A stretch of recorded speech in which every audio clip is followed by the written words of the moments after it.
Bonjour, je m'appelle Emeline Godichaud et je vous souhaite la bienvenue sur Cross Culturel. Ici, vous entendrez des témoignages, des histoires et des anecdotes en lien avec les différences culturelles. Si ça vous intéresse, pensez à vous abonner, comme ça vous serez informé de la sortie des prochains épisodes. Et si je vous proposais de partir loin, sur une île au mode de vie unique, presque hors du temps? Pour ce 25e épisode, je vous emmène une fois encore explorer non pas une, mais deux cultures auxquelles vous n'auriez jamais pensé. Marion Alexandre, mon invitée du jour, raconte ses 2 années passées sur l'île de Man au sein d'une communauté sud-africaine. Oui, oui, vous avez bien entendu. Allez, je vous en dis pas plus et je vous laisse découvrir son témoignage.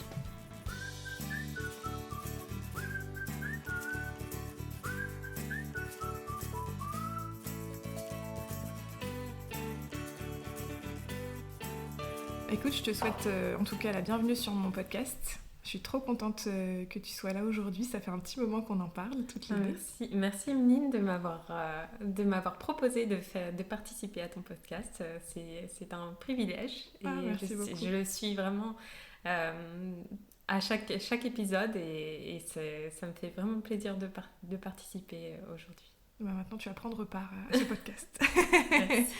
Alors, pour commencer, est-ce que tu viens de présenter, nous dire où est-ce que tu as grandi, d'où tu viens, ce que tu fais dans la vie, si tu as déjà eu des expériences à l'international, puisque c'est un peu le sujet de ce podcast. Oui, bien sûr. Alors, je suis originaire de Bretagne. Mes deux parents sont bretons et j'ai vécu toute mon enfance en Bretagne. J'ai ensuite suivi une formation d'ingénieur en nutrition et santé parce que je voulais me spécialiser en nutrition clinique.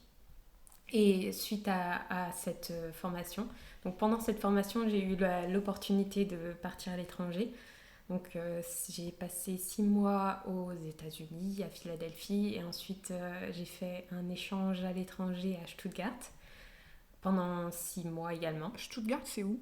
C'est dans la partie sud-ouest de l'Allemagne. D'accord, ok. Donc vers la forêt noire. D'accord. Donc tu parles allemand aussi ?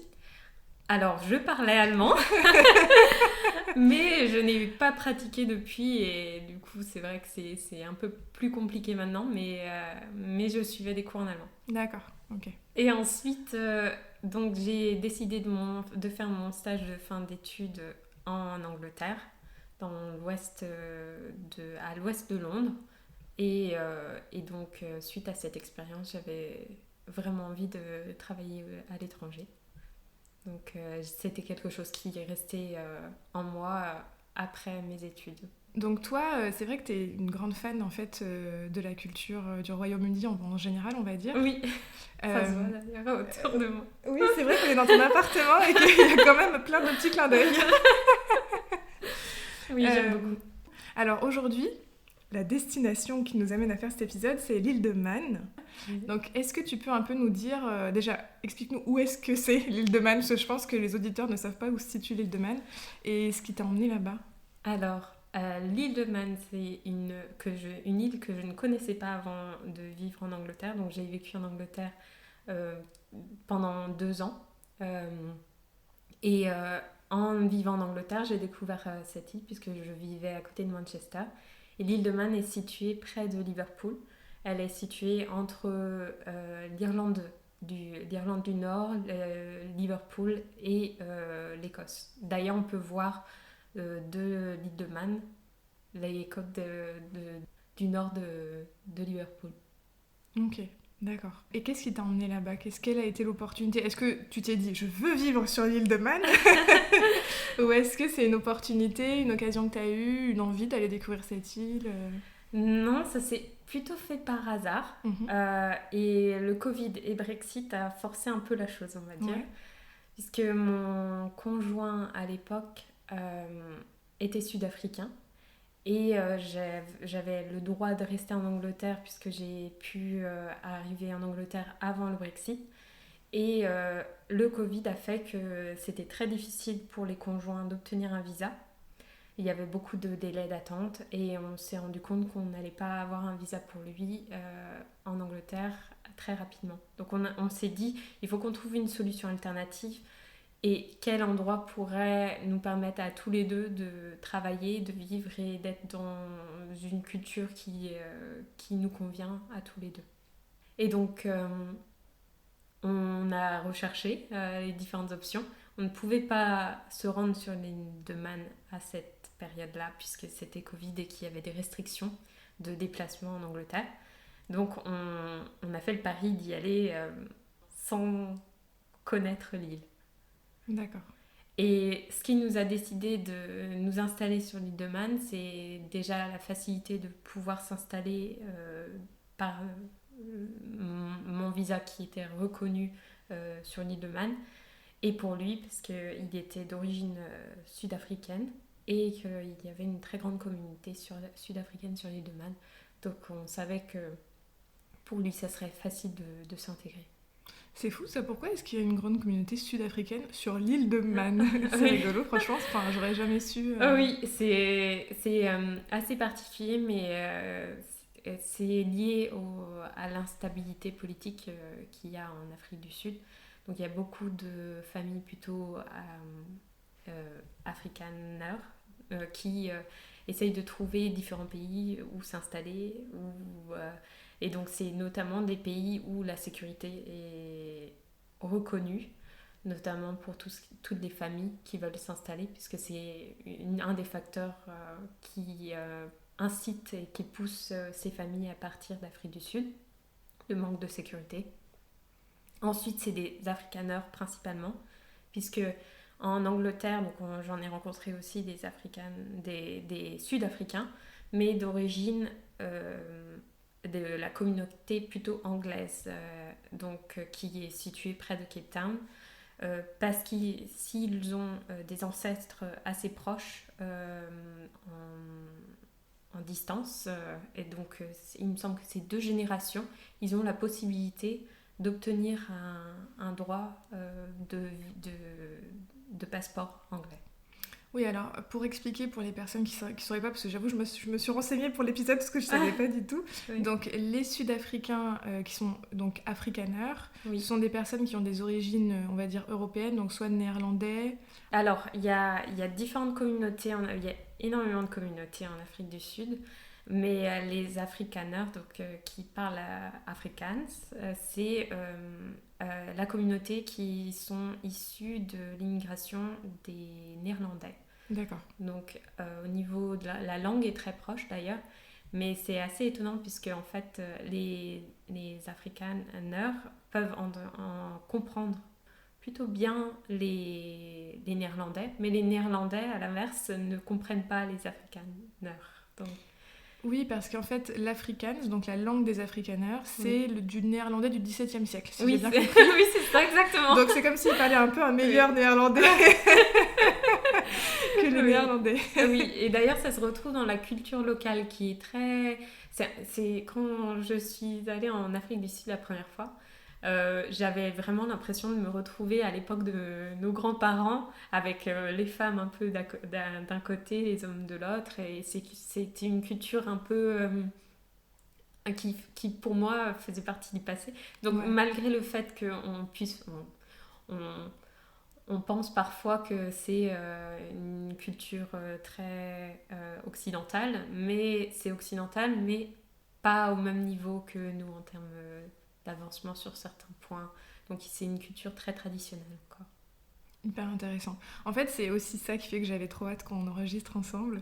C'est qu'aujourd'hui, ça va être un peu 2 cultures en une, dans la mesure où tu as eu cette expérience incroyable sur l'île de Man, et en même temps de côtoyer la communauté des afrikaners. J'imagine que tu as du coup pu voir un peu leur culture et comprendre un petit peu plein de différences culturelles entre la France et à la fois l'Afrique du Sud du coup et l'île de Man. Donc je suis très curieuse de ça. Alors on va peut-être commencer sur l'île de Man et puis ensuite on reviendra sur la culture des afrikaners si ça te va. Alors par rapport à l'île de Man, tu prépares ce voyage. Est-ce que tu as des appréhensions? À quoi tu penses quand tu prépares ce voyage, enfin cette expatriation en fait? Oui. Alors, beaucoup d'appréhension. Donc, ça a été pour moi difficile dans le sens où vivre en Angleterre, c'était un peu un rêve et je me plaisais beaucoup là-bas. Donc,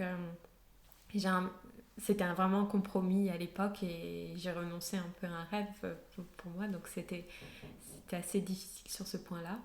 Et mais ce qui était le plus compliqué, c'était de l'attente, d'obtenir vraiment tous nos documents pour pouvoir partir. Et on a dû partir d'Angleterre, attendre en France, pour après repartir sur l'île de Man. Et j'ai dû quitter mon travail. Et donc, je n'avais pas de travail avant d'arriver sur l'île de Man, puisqu'il faut vraiment... on m'avait prévenu que soit on trouve un travail avant, mais il faut être dans des domaines spécialisés, recherchés, et c'est comme ça que les Sud-Africains d'ailleurs viennent souvent sur l'île de Man. Ils recherchent beaucoup de postes, surtout dans le domaine de la comptabilité, puisque c'est un paradis fiscal. Donc il y a beaucoup de comptables qui sont recherchés. Et il y a des domaines vraiment spécifiques qui sont recherchés. Et là, c'est très facile de venir s'installer, notamment dans le domaine de la finance. Mais dans mon cas où c'est l'agroalimentaire, c'était pas du tout simple. Et donc, je savais que les premiers mois allaient être difficiles parce qu'il fallait que je sois flexible et que j'accepte des postes qui ne sont pas forcément en phase avec ma formation, mais qui sont recherchés, mais pas forcément recherchés par les locaux. Donc c'est souvent des postes plus difficiles dans l'alimentaire, mais qui permettent d'avoir un visa de travail. D'accord. Donc toi, quand tu es arrivée sur l'île, en fait, tu n'avais pas de travail et tu as dû rechercher sur place dans un domaine qui est a priori pas un domaine dans lequel c'est facile de trouver du travail sur l'île de Man. Non. Au bout de combien de temps est-ce que tu as réussi à trouver un travail ? Au bout de 4 mois. D'accord. J'ai postulé un peu par hasard à une annonce d'un café vegan qui souhaitait ouvrir mais qui ne trouvait pas de chef. Et c'était le premier café vegan de l'île de Man. Alors, il faut penser que vegan sur l'île de Man, c'est vraiment très niche et c'est pas du tout en phase avec la tradition locale qui est plutôt dans un régime un peu traditionnel avec consommation de viande, produits, plus avec des traditions un peu irlandaises, parce qu'il y a une population irlandaise très, très présente aussi sur l'île. Mais c'était difficile pour eux de recruter quelqu'un vraiment spécifique dans l'alimentation, qui a vraiment une connaissance du régime vegan. Et comme moi, à l'époque, j'étais végétarienne, je me suis dit, allez, tentons. J'aimais beaucoup cuisiner et comme j'ai une formation en sciences alimentaires, je me suis dit, je vais m'adapter et voir ce que ça donne. Et c'était très dur, mais ça m'a permis d'avoir mon premier travail et de me faire connaître dans l'écosystème de l'île de Man. Oui, alors en fait là c'est 4 mois après ton arrivée. Est-ce que tu avais déjà quelques contacts manois ou bien est-ce que tes premiers contacts, vraiment quotidien avec des locaux, ça se fait à travers ton métier ? Ça se fait, oui, à travers le travail. Ouais. Et avant de travailler, je n'ai rencontré personne. Et j'ai rencontré un Français sur l'île, 2 Français. Donc. Ah Donc, je ne pouvais pas Alors, contrairement à mon ancien compagnon qui avait la communauté sud-africaine pour créer du lien, moi, c'était un peu plus compliqué et du coup, je ne pouvais pas me baser sur ces liens-là et ces relations. Donc, il a fallu vraiment que je trouve mon premier travail pour créer du lien et me faire des amis et des contacts. Tu as réussi à travers ton métier à te créer des amitiés avec des Manois ? Oui. Oui. Oui, et c'était plus simple que les Anglais d'ailleurs. D'accord. Parce que la seule différence, c'est que c'est très difficile pour les Manois de maintenir les liens. Les Manois ont besoin d'interactions quotidiennes pour entretenir les liens. Et en partant de l'île de Man, je savais que ça allait être plus compliqué puisque voyager en dehors de l'île de Man, c'est plus difficile et c'est assez rare puisqu'ils il y a très peu de vacances. En général, c'est 20 jours maximum. Mais il faut un jour pour sortir de l'île de Man. Donc les Manois ne voyagent, ceux qui sont locaux ne voyagent pas beaucoup, mis à part ceux qui ont un travail dans la finance et qui ont la possibilité de se déplacer par leur travail régulièrement. Pourquoi il faut un jour pour sortir de l'île de Man? Par rapport à tous les transferts, puisque soit il y a le ferry qui permet de passer jusqu'à Liverpool, mais Ouais. sinon, comme il faut passer les frontières après avec le Brexit et que ça ne fait de toute façon pas partie de l'Union européenne, il faut passer d'abord par un aéroport international et ensuite Ah oui. sortir du pays. D'accord. Ouais, donc en fait, à chaque fois, faut comprendre ça dans son voyage, quoi. Oui. Ah oui, donc intéressant, les locaux donc vont finalement pas forcément maintenir des amitiés avec des étrangers qui repartent en fait. Sur place, vous pouvez être hyper proches, mais à partir du moment où tu es parti, ça s'est brisé quoi. Oui, principalement parce que je me suis fait j'ai lié des liens et j'ai créé beaucoup de contacts avec des personnes qui étaient plus dans le domaine de l'agroalimentaire, donc qui n'avaient pas forcément la possibilité de voyager. Mais j'ai quand même gardé contact avec certaines personnes et que je vois une fois par an et on garde quand même des liens. Et dans le cadre de ton expérience professionnelle, qu'est-ce qui a été challengeant ou au contraire, qu'est-ce que tu as trouvé particulièrement facile entre guillemets dans la relation avec les Manois? Ce qui a été le plus challengeant, c'était, je pense, le fait qu'il n'y ait pas forcément de formation associée. Donc les Manois vont avoir des expériences très variées, mais pas forcément être formés dans leur domaine. Et donc ce qui fait qu'il faut être assez ouvert et faire un peu en fonction de chaque personne et s'adapter. Et il y a aussi le fait qu'il y ait beaucoup de turnover, puisque comme les postes sont recherchés, quand les manoirs recherchent du travail, ils peuvent trouver facilement du travail. Et si ça ne leur plaît pas ou si les contraintes sont trop fortes, ils changent de poste. Et ça, c'était un peu compliqué à gérer aussi. Comme c'est des contrats souvent à 0 heure, ils peuvent partir du jour au lendemain. C'est des contrats à 0 heure. Oui, c'est des contrats. Alors, il y a différents types de contrats, hein, mais souvent, c'est dans le milieu hospitalier, c'est des contrats à 0 heure, ce qui signifie que la personne appelle les employés en fonction de la charge de travail ou des besoins journaliers, ce qui fait qu'une personne ne peut parfois que travailler quelques heures par semaine ou tous les jours. D'accord. C'est vraiment flexible.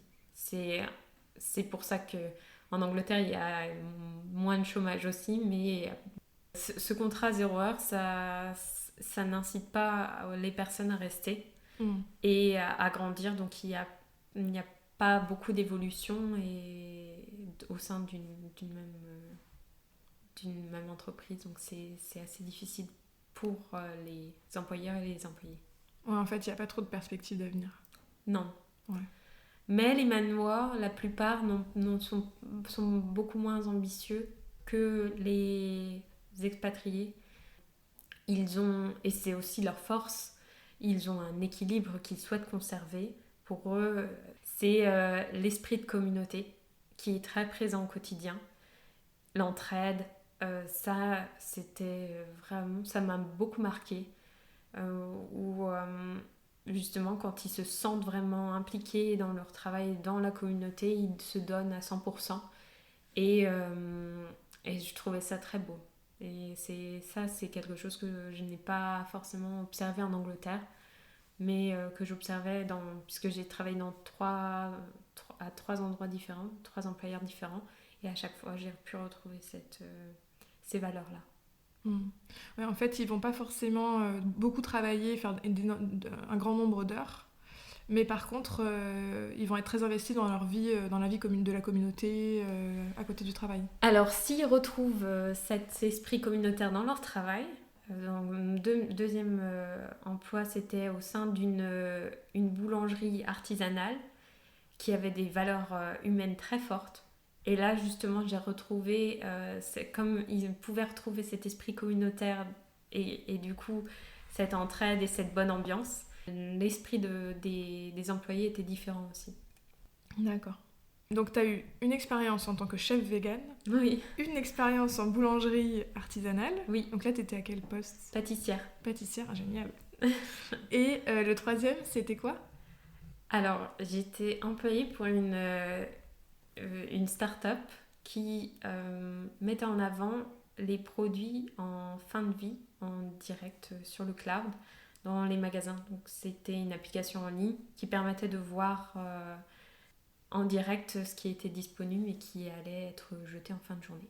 Un peu comme Too Good To Go, quoi. Exactement. D'ailleurs, on D'accord. était en discussion avec Too Good To Go pour un rachat. Ah, Mais le système de mise à jour des stocks en Angleterre n'est pas le même que dans beaucoup de pays européens.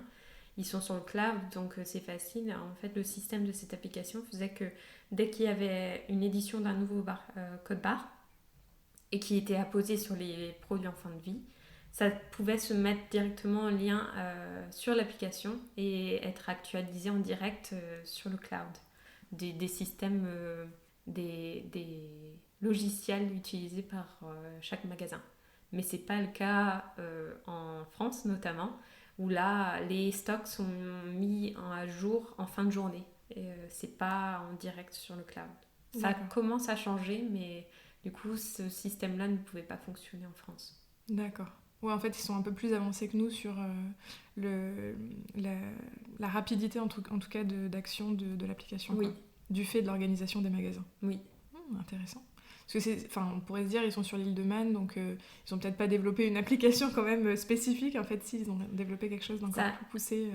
Alors ça a commencé sur l'île de Man, l'application, et j'ai obtenu ce poste parce que le responsable de cette start-up était francophile. Et j'ai rencontré une personne qui le connaissait, qui avait travaillé pour lui lors d'un mariage local, qui m'a dit bah, je peux donner ton CV et on va voir ce qu'il peut obtenir comme poste. Donc finalement, on m'a embauchée, mais je savais pas trop ce que j'allais faire au début. Et j'ai pu obtenir un visa parce qu'il voulait développer son activité en France. Et donc j'avais une connaissance de l'industrie agroalimentaire en France, donc c'était un plus pour lui. Mais au départ, je ne savais pas du tout ce que j'allais faire. Et au final, j'ai beaucoup apprécié cette expérience parce que j'ai pu voyager aussi en Angleterre et en Europe. Et également découvrir tout le système de recyclage et de pertes liées aux invendus. Et ça m'a fait découvrir beaucoup de choses et j'ai touché un peu à tout. Donc comme c'était un peu vraiment un esprit start-up, j'ai pu faire un peu de développement de l'application, travailler sur l'application, les visuels, travailler aussi sur le système de sécurité de l'application. Et oui, ça m'a fait découvrir d'autres domaines, mais c'était pas forcément les domaines où j'étais la plus confiante. Mais ça m'a fait grandir et j'ai appris beaucoup de choses. Donc toi, t'es resté 2 ans sur cette île. Ça, c'est la dernière expérience professionnelle que t'as eue sur l'île, n'est-ce pas? Oui. Ok. Et alors, à part le fait que les Manois soient très investis dans la vie communautaire et dans le cadre du travail ne soient pas particulièrement ambitieux, on va dire, si on compare à des profils soit anglais, soit français, est-ce que tu as noté aussi d'autres particularités culturelles dans leur façon de travailler? Alors déjà, il y a une grande différence entre les Manois qui ont travaillé à l'étranger, qui sont revenus sur l'île et qui sont beaucoup plus entrepreneurs. C'est souvent eux qui sont auto-entrepreneurs, qui sont beaucoup plus ambitieux. Et après, il y a aussi des Manois qui ont décidé de rester sur l'île et qui ne vont pas forcément avoir les mêmes ambitions. Donc il y a une différence déjà de personnalité entre ces différents types de cas. Et ensuite, les Manois, c'est un mélange culturel aussi parce qu'il y a eu beaucoup d'immigration. Donc il y a une présence, un mélange de culture entre l'Irlande, l'Écosse et le nord-ouest de l'Angleterre. Si je devais décrire les Manois, c'est des personnes qui sont très chaleureuses, très accueillantes. Je ne me suis jamais sentie de trop ou pas à ma place sur l'île de Man. Et c'est une des principales différences que je ferais par rapport à l'Angleterre, où il y a certains endroits en Angleterre où si je parlais français, notamment dans le sud de l'Angleterre, je pouvais me faire insulter. Ah bon? Oui. Ça t'est arrivé de parler français avec une amie ou autre et de te faire insulter dans Au la téléphone, rue? oui. Oui, ça Mais m'est qu'est-ce qu'il te arrivé. disait? Je- Oui, bah, Tu vas mettre... tu vas devoir mettre un petit bip. Mais oui, ça m'est arrivé. Ça m'est jamais arrivé sur l'île de Man. C'est des personnes très accueillantes, positives. Alors, il y a aussi une perte de notion du temps qui passe sur l'île de Man. Et c'est ça qui m'a un peu angoissée à la fin.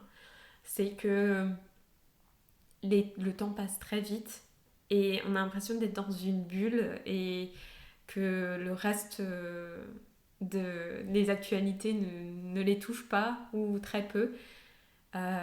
C'est vraiment agréable pour il y a beaucoup d'artistes sur l'île de Man, donc quand on a une nature anxieuse, je trouve que l'île de Man est parfaite pour les personnes qui ont beaucoup besoin de calme, besoin de se ressourcer. Les personnes retraitées aussi, il y a beaucoup de retraités sur l'île de Man. Et ça, c'était quand même agréable de vraiment se sentir apaisé et non, déconnecté, oui. Sur l'île, est-ce que tu as des traditions ou des coutumes voilà, qui t'ont plu, qui t'ont marqué? L'île de Man, alors, elle est connue entre guillemets pourquoi à l'international?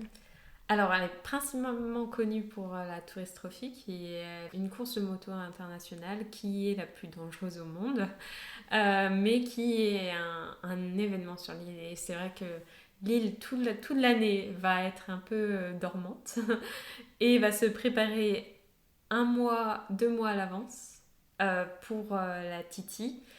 Et pendant 2 semaines, mais il y a un festival tous les jours qui est ouvert au public. Il y a des concerts avec des têtes d'affiche qui viennent sur l'île pour cet événement-là.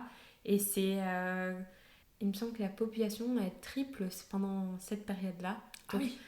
L'île de Man, c'est à peu près 85 000 habitants. Donc c'est vraiment un changement total d'activité. Et c'est vraiment un événement à voir et assez oui, complètement unique au monde. Mais au-delà de la course, il y a toute l'activité qu'il y a derrière et l'euphorie qu'il y a autour de cette course qui est très intéressante. Et la course, elle dure combien de temps? Ce moment-là où il y a la population qui triple, il dure combien de temps sur l'année? Les touristes arrivent en général 2 semaines avant parce que les circuits, donc c'est un circuit qui est ouvert sur les routes nationales. Donc c'est la qualité des routes, elle est vraiment impeccable. Donc les conditions sont parfaites pour pouvoir circuler et il n'y a pas de limite de vitesse sur l'île de Man. Il y a des limites recommandées, mais pas de limite de vitesse. D'accord. Donc, mis à part dans les villes et les agglomérations. Et donc, il y a beaucoup de motards qui arrivent avant pour pouvoir faire le circuit et parce qu'il est ouvert et bien entretenu avant la course. Donc, il doit quand même y avoir un taux d'accident. Alors, c'est surtout pendant la course c'est très rare qu'il n'y ait pas de mort. Ah ouais. Chaque année, il y a des accidents, puisqu'en plus, la route n'est pas fermée. Il n'y a aucune barrière. Oh. Donc, oui, c'est assez particulier. C'est un peu comme le Tour de France, mais pas à la même vitesse. Oui. Le Tour de France est moins dangereux, je pense.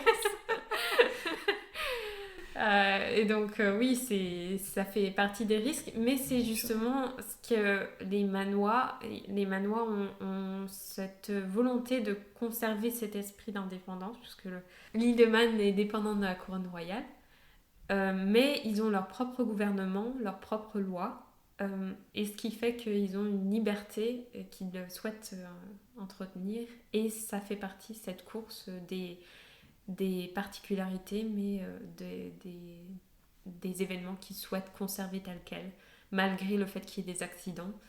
De manière générale, on peut trouver, même ça marqué au début. Sur l'île de Man, il y a des panneaux parfois, notamment près des plages, qui indiquent que si on se noie, c'est à nos risques et périls. Donc il n'y a pas du tout de protection. Vous êtes libre de faire ce que vous voulez, mais si vous avez un accident, on n'est pas responsable. Non, voilà. Et ça fait partie vraiment de la culture. Et je trouve que c'est plutôt positif, mais c'est parce que la communauté est présente et que s'il y a un débordement, ça se corrige automatiquement. Et la police est très présente dans la communauté et très, très respectée. Oui, en fait, finalement, il y a une forme de logique. C'est qu'ils sont libres, comme on le disait tout à l'heure. Ils sont un peu dans leur bulle, dans leur écosystème. Oui. Et donc, ça va jusqu'au point de dire... En fait, la communauté est tellement soudée qu'on n'a même pas besoin d'avoir des personnes qui surveillent les plages ou de mettre des interdictions parce que, de toute façon, la communauté entre elles se soutient et sera là pour... Oui. Ah, c'est intéressant quand même, cette solidarité. Oui, et puis... alors, une chose aussi qui est assez unique, c'est que si jamais il y a un crime ça m'a fait un peu penser à Singapour d'ailleurs. Ouais. Si il y a un crime qui est commis, il va figurer dans les journaux et le nom et l'adresse de la personne va figurer dans les journaux. Le nom et l'adresse ? Oui. Un tel vivant à tel endroit a commis ce crime et du coup tout le monde est au courant. Et allez le zigouiller. Ah oui, j'irai pas jusque-là, mais c'est quand même un peu une invitation. mais ça permet de limiter aussi les infractions. Donc tu dirais qu'il y a un peu un règlement de compte qui se fait entre personnes de la communauté ? Oui. Ça se régule en fait entre eux Ça se régule dans le sens où on n'a pas envie d'être mal vu dans la communauté et du coup chacun en fait un effort pour conserver cet équilibre. D'accord, ok. Est-ce que tu as noté... Alors, donc là, ce dont on a parlé, c'est de la course de moto qui, ce qui est un peu dingue, c'est que l'île, en fait, se met au service de cette course pendant 3 semaines, 1 mois tous les ans. Outre cette course, est-ce qu'il y a d'autres coutumes, d'autres traditions que tu as remarquées qui sont propres à l'île ? Ah oui, alors je trouve que c'est un peu dommage que l'île ne soit pas suffisamment reconnue pour sa beauté naturelle et aussi son histoire. Elle a une riche histoire, notamment pendant l'époque victorienne, et on retrouve encore ça dans ses bâtiments. Il y a beaucoup de bâtiments dans le style de la Belle Époque qui font penser un peu à San Francisco. Avec de très belles maisons et c'est les restes d'un passé très, très faste de l'île de Man où à cette époque-là il y avait encore toutes les familles bourgeoises du nord de l'Angleterre qui allaient en vacances sur l'île de Man. Et donc il y a certains éléments touristiques qui ont été conservés. Chaque année il y a un tramway hippomobile qui reprend service. Ça fait partie des particularités de l'île et des traditions qui souhaitent conserver. Donc c'est un tramway qui est tiré par un cheval au milieu de la capitale de Douglas. Et ça fait partie des traditions qui conservent. Il y a également un train vapeur qui fait toute l'île et qui est considéré comme un transport en commun normal, quotidien pour certaines personnes qui peuvent faire vraiment le nord donc ils passent du nord au sud de l'île et qui permet de voir la campagne de l'île de Man qui est très, très belle, très verte puisqu'il pleut quand même beaucoup mais il ne fait pas froid donc les températures sont très proches de ce qu'on peut retrouver sur Liverpool. C'est pas plus humide ? C'est alors si, c'est quand même plus humide, mais je dirais moins froid. D'accord. Parce qu'on est vraiment au milieu de la mer d'Irlande et du coup ça permet d'avoir un climat assez... des températures assez moyennes, plutôt équivalentes entre été et hiver. Oui, du coup ça participe aussi au charme des paysages qui sont vraiment magnifiques. Et il y a pas mal de touristes qui viennent justement pour faire les chemins piétons et faire des randonnées autour de l'île. D'accord. Tu dirais que les Manois ils sont particulièrement fiers de cette histoire parce que là tu parlais donc du passé avec l'Angleterre et les touristes anglais qui venaient. Est-ce que les Manois, ils sont fiers de ça? D'ailleurs, au niveau de la langue aussi, est-ce que y a des particularités linguistiques propres à l'île de Man dont ils sont fiers ou... Oui, il y a la langue Manx qui est une langue gaélique D'accord. entre l'irlandais et le gaélique écossais, mais qui est très peu parlée et qui n'a pas su se conserver. Mais ils sont fiers quand même d'avoir encore cette langue. Et il y a des petites communautés dont une station radio qui entretient cette langue. Et c'est possible de l'apprendre aussi sur l'île. La fierté, je pense, c'est plus lié aux racines vikings de l'île de Man, qui a le gouvernement le plus ancien au monde. D'accord. C'est les Vikings qui l'ont fondé. Et d'ailleurs, lors de la fête nationale qui a lieu le 5 juillet, donc c'est pour fêter la création de ce gouvernement qui date de 979, Ok. donc le plus ancien au monde. Ils sont très fiers de ça. Et donc le jour national, c'est Tinval Day. Et ce jour-là, il y a le gouvernement des House of Key, qui va sur la butte où avaient lieu les rencontres entre Vikings sur l'île de Man, à St. John's, au milieu de l'île de Man.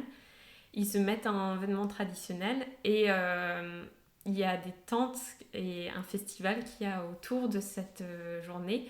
Et la tradition, c'est de lire en manois et en anglais les nouvelles lois qui ont été adoptées, discutées. Et ensuite, chaque population peut déposer des pétitions pour établir des changements de loi ou vraiment échanger avec le gouvernement. Et c'est une tradition chaque année qu'ils font.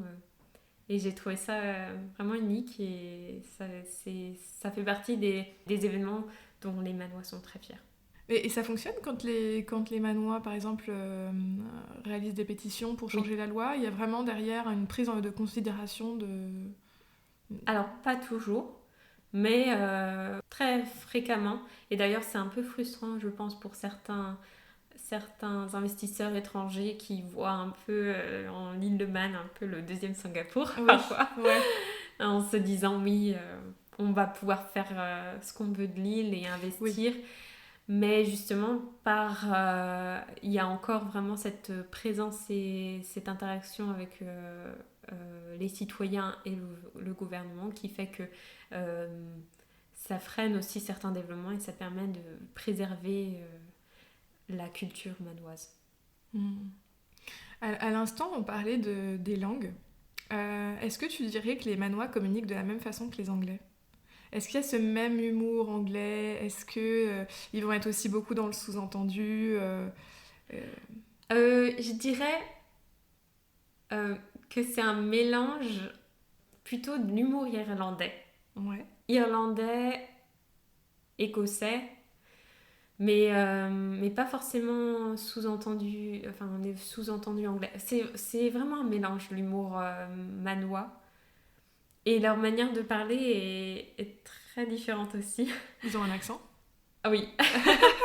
Alors c'est un peu comme l'accent de Liverpool. Oui. Alors, l'accent de Liverpool, mais il faut ajouter un point d'interrogation à chaque fin de phrase. Ah oui, d'accord. Donc parfois c'est très compliqué de savoir. Ah oui, donc il y a une intonation sur la dernière syllabe. Exactement. D'accord. Et c'est souvent ça qui me permettait de me dire ah oui, cette personne c'est vraiment une personne manoise ou une personne étrangère. Mais c'est la principale différence. Après, comme j'avais vécu à Manchester, je comprenais bien l'accent du nord-ouest de l'Angleterre. Et les Irlandais, souvent ça se fond et ils arrivent à avoir c'est un mélange d'accents finalement, l'accent manois. Mais de manière générale, on arrive à les comprendre. C'est drôle. Mais du coup, comment tu sais que si quelqu'un te pose vraiment une question? Le contexte. Ouais.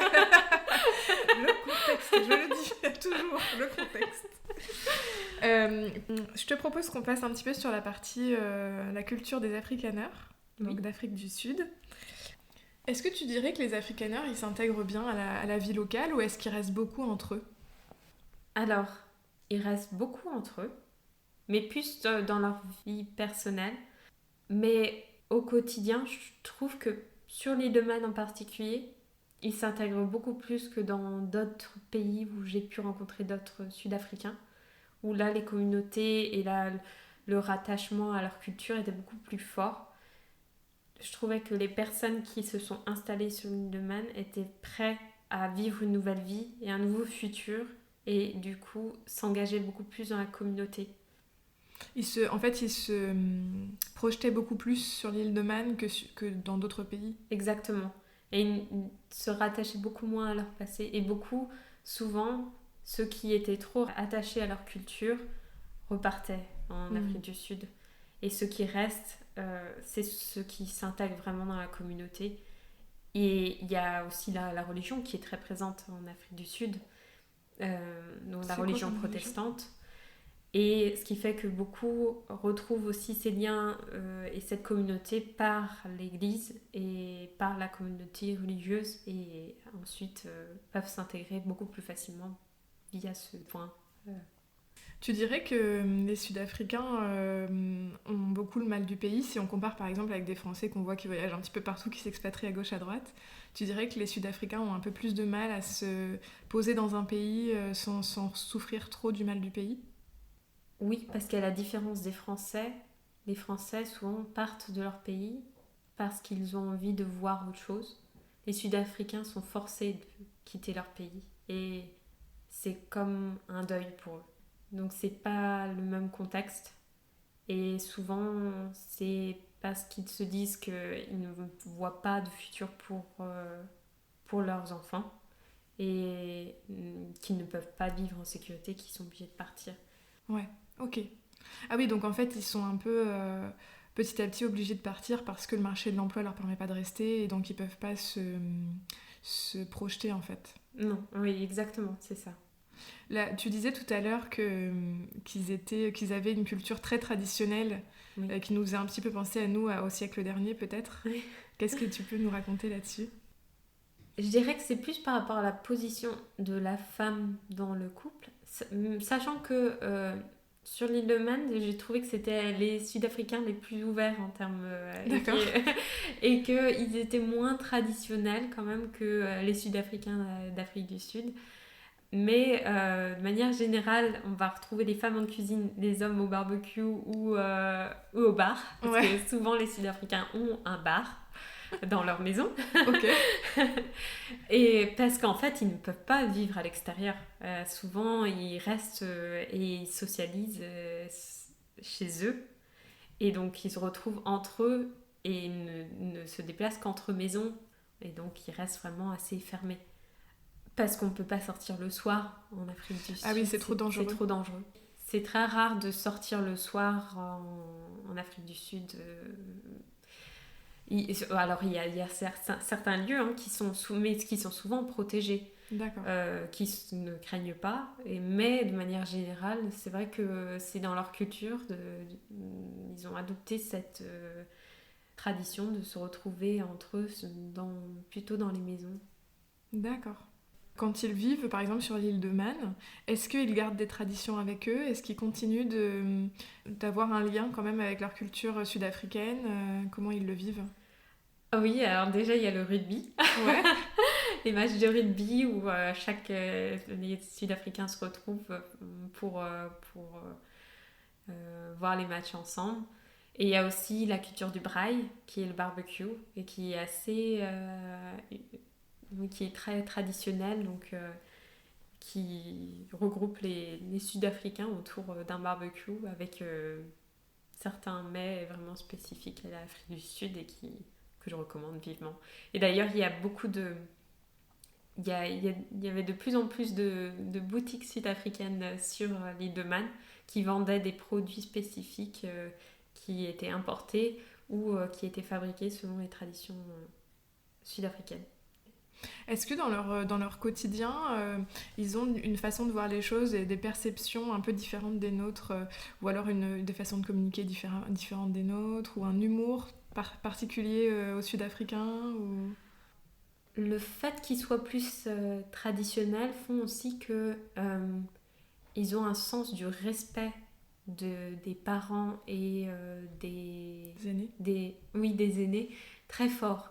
Et ça se retrouve dans l'éducation des enfants. Les enfants sont très respectueux et c'est vraiment agréable aussi de voir ce respect des aînés qui perdure dans même comment dire, les nouvelles générations qui arrivent et qui ont encore ce respect présent. Et les Sud-Africains sont très directs. Ils ont et puis je pense que c'est lié au fait qu'il y ait des similitudes avec la culture, la culture néerlandaise. Mais dans leur manière de communiquer, de travailler, ils sont très directs, avec un respect quand même plutôt marqué. Et ce qui fait qu'ils arrivent très bien dans le milieu du travail, parce qu'ils ont ils ont eu ce parcours qui a fait qu'ils ont dû se battre et s'investir au quotidien pour pouvoir survivre en Afrique du Sud. Et ça se retrouve un peu... Je trouve qu'ils partagent beaucoup de choses avec la culture irlandaise. On retrouve cet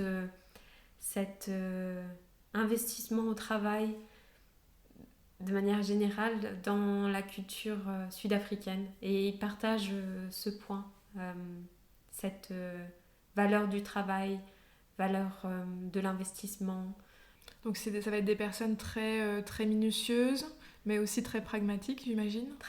Oui, en effet, très pragmatiques, engagées, mais qui ont le sens aussi, qui ont des valeurs très fortes et qui vont avoir aussi une vision très terre-à-terre et un sens des priorités très marqué, dans le sens où ils vont vivre souvent simplement et investir beaucoup dans leur futur.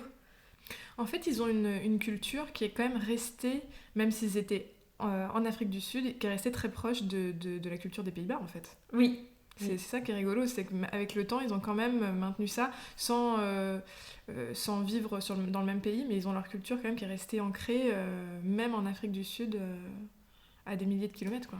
À la différence qu'aux Pays-Bas, il y a cette manière de penser qui est très égalitaire, très nordique. Et ça, on ne le retrouve pas. Il y a un respect de la hiérarchie qui est quand même présent. La hiérarchie est beaucoup plus descendante qu'elle ne peut l'être aux Pays-Bas. Oui. D'accord. Ok. Parce que quand tu me parlais du côté direct, c'est vrai que les Néerlandais sont connus pour être hyper directs. et donc ça me surprend pas, par exemple. Oui. C'est rigolo cet aspect hiérarchique. Tu penses que ça vient d'où? Le fait qu'ils aient ce trait culturel qui est pas néerlandais, du coup? C'est le fait d'être sur le continent africain. Et ils ont dû s'adapter. Et le meilleur moyen de s'adapter de la culture africaine, bon, je ne suis pas experte, mais de ce que j'ai pu observer, fonctionne fortement par les liens hiérarchiques où il y a un respect qui se fait par la hiérarchie. Et donc ça s'est instauré, je pense, de cette manière. Oui, même pour s'intégrer, peut-être qu'ils ont dû s'adapter aussi localement aux traditions. Ah, c'est intéressant, je trouve ça hyper intéressant. Qu'est-ce que tu dirais que tu as le plus apprécié de la culture Alors je vais te poser la question pour les deux. De la culture manoise et puis ensuite de la culture sud-africaine. Alors de la culture manoise, ce que j'appréciais le plus, c'est la générosité et la bienveillance et la résilience aussi. Je trouve que les Manois, et d'ailleurs ça se retrouve sur leur drapeau, où le drapeau de l'Ideman, c'est 3 jambes de chevalier qui tournent en rond, et c'est un triskel, et ça représente le mantra de l'Ideman qui dit que peu importe la manière dont on la lance, elle retombe sur ses pieds. Et c'est exactement ça. Les Manois sont toujours à la recherche de solutions et très résilients au quotidien. Et c'était vraiment agréable. C'est quand même fort qu'ils le disent sur leur drapeau. Oui. Ça veut dire que c'est une valeur qui est fortement ancrée, quoi. Oui. Et alors pour les Sud-Africains, qu'est-ce que tu dirais que t'as le plus apprécié de la culture au contact des Sud-Africains? C'est leur positivité au quotidien. Ils ont une prise de recul qui fait qu'ils ils ont une manière de penser qui est toujours à la recherche de solutions. Et comme les Manois, ils ont une bonté de cœur. Et d'ailleurs, le premier Noël, je me souviens que j'ai pu passer sur l'île de Man, on l'a passé avec des amis sud-africains qu'on a rencontrés en arrivant et qui nous ont tout de suite accueillis. Et je trouve que ça se retrouve dans la culture sud-africaine, cette volonté de partager et cette volonté de s'intégrer à la communauté. En fait, ils ont quand même des valeurs communes, hein. On voit Oui. bien les Manois et les Sud-Africains. Ça me surprend pas du coup que l'intégration se fasse bien parce qu'ils ont quand même des bases communes hyper solides. Oui, c'est vrai, exactement. J'avais jamais pensé à ça en fait, mais c'est vrai qu'en le disant, je me rends compte que c'est vraiment ces points communs qui les rapprochent. Hmm. Finalement, qu'est-ce que tu as gardé de cette expérience dans ta vie actuelle? Est-ce que tu dirais que cette expérience sur l'île de Man, elle t'a influencé dans ton quotidien d'aujourd'hui, même si c'est une petite chose que tu as gardée ou... Alors, cette expérience m'a fait prendre conscience de mon besoin d'interaction culturelle.